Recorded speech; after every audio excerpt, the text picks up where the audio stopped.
पैसा एक ऐसी चीज जिसको भिखारी से लेके बिलियन तक हर कोई पहचानता है। ये सिर्फ कागज का टुकड़ा नहीं, अपने आप में एक नशा है। पैसा एक ऐसा अल्फाज है जिसको पीएचडी से लेके अनपढ़ एमएलए तक जानता है। ये पैसा ही तो है जिसने जंगलों में रहने वाले इंसानों को लंबी इमारतों तक पहुंचा दिया और हवा से तेज दौड़ने वाली गाड़ियों तक पहुंचा दिया। पैसा एक ऐसा कागज का टुकड़ा जिसमें खुद में उसकी कोई औकात नहीं, लेकिन ये आपको दूसरी चीजों की कीमत बता देता है। अब सवाल ये है कि पैसे में इतनी ताकत आई कहां से? चलो थोड़ा डिटेल में समझते हैं। आज से हजारों साल पहले इंसान लेन देन में बारबल सिस्टम का यूज किया करते थे, जहां आपको एक चीज खरीदने के लिए दूसरी चीज देनी पड़ती। यानी कि आपके पास चावल है और दूसरे इंसान को शुगर चाहिए, तो वो आपको ऐसे इंसान को ढूंढना पड़ेगा जो साथ ही उसको चावल की जरूरत भी हो। इससे बहुत बड़ी प्रॉब्लम हो गई, लेकिन लोगों ने इसलिए भी अलग सोचा, कमोडिटी की, और इंसान ने उस हर चीज को पैसा बना दिया जो दूसरों के काम आता था, जैसे अनाज, गाय, भैंस, बकरी। इससे फिर वो लोग कारोबार करने लगे। बट इससे भी एक बड़ी, लेकिन इससे ये प्रॉब्लम आ गई कि आपको इस बात का पता लगाना बहुत मुश्किल था कि जो चीज आपके पास है उसकी कीमत क्या है। कमोडिटी वक्त के साथ खराब भी हो जाती, लिए हुए जानवर मर जाते और अनाज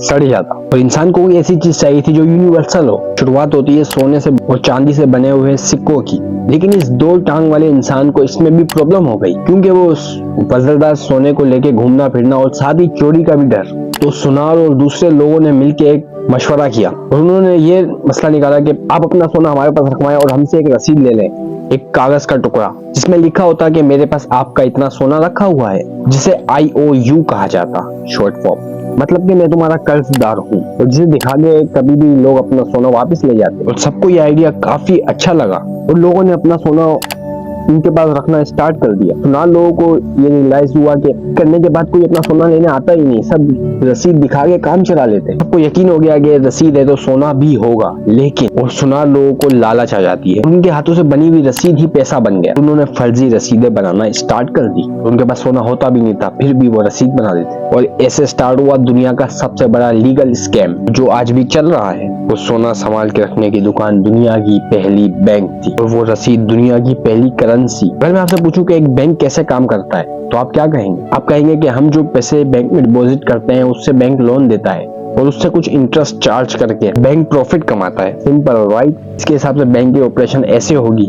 जैसे आप सुबह 1000 रुपए डिपॉजिट करने के लिए बैंक में गए। आज तो वैसे संडे है, लेकिन मंडे के दिन 200-500 के नोट बैंक में जमा करवाया आपने। उसके बाद बैंक क्या करेगी?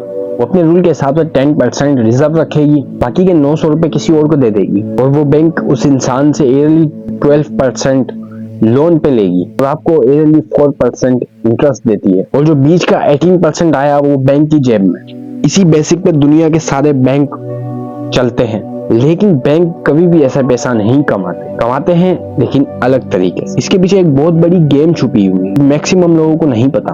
बैंक आपके 1000 डिपॉजिट को आराम से 10,000 में कन्वर्ट कर देते हैं। कैसे होगा? चलो समझते हैं हम किस लिए हैं। हमारे चैनल पे आगे आपको टेंशन नहीं लेनी, आप सिर्फ हैंड फ्री लगा के बैठिए हैं जैसे मैं बैठा हूँ। मानो आप 1000 रुपए बैंक में जाके डिपॉजिट करते हैं, बैंक अपने रूल के हिसाब से 10% कैश रिजर्व रखेगी, बाकी के 900 रुपए किसी और को दे देगी लोन पे। ध्यान से देखिए यहाँ हुआ क्या। आप डिपॉजिट करने के बाद अगर अपना बैलेंस चेक करोगे मोबाइल में, तो वो आपको 1000 रुपए ही दिखाएंगे, और जिस इंसान ने बैंक में लोन के लिए अप्लाई किया था वो अपना बैलेंस चेक करेगा तो उसको 900 रुपए दिखाए जाएंगे। मतलब कि दो बंदों के पास सिर्फ देखने के अकाउंट में देखने की पावर है, जबकि एक्चुअली बैंक के पास सिर्फ 1000 रुपए ही कैश है। मतलब कि उस बैंक ने अपने कंप्यूटर में कुछ टाइप करके एक्स्ट्रा 900 रुपए की करेंसी क्रिएट कर दी, क्योंकि ऑफ कोर्स वर्चुअल है। और ये खेल सिर्फ यहाँ खत्म नहीं होता।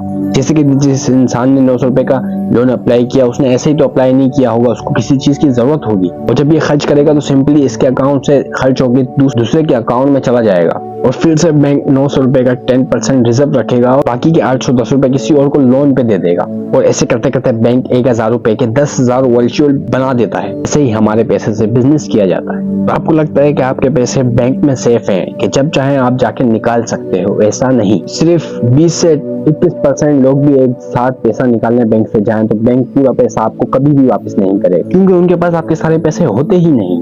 सिर्फ पैसा इधर तो घुमा के चलती है कि आप देखते हैं अपने अकाउंट में 100 रुपए हैं, तो एक्चुअली में आपके अकाउंट में सिर्फ 10 रुपए पड़े हुए हैं। बाकी 90% के ज्यादा वो सिर्फ वर्चुअल होंगे जो आप देख रहे हो। अपने मोबाइल और कंप्यूटर स्क्रीन में देख सकते हैं और पैसों की इस माया जाल को जानबूझ के कॉम्प्लिकेटेड बनाया गया कि एक आम इंसान इसको समझ ही ना पाए और वो इस सिस्टम में ही फंसा रहे। उनको लगता है कि करेंसी और मनी एक ही चीज है, लेकिन करेंसी एक मीडियम ऑफ चेंज है और मनी खुद वैल्यूएबल एसेट है।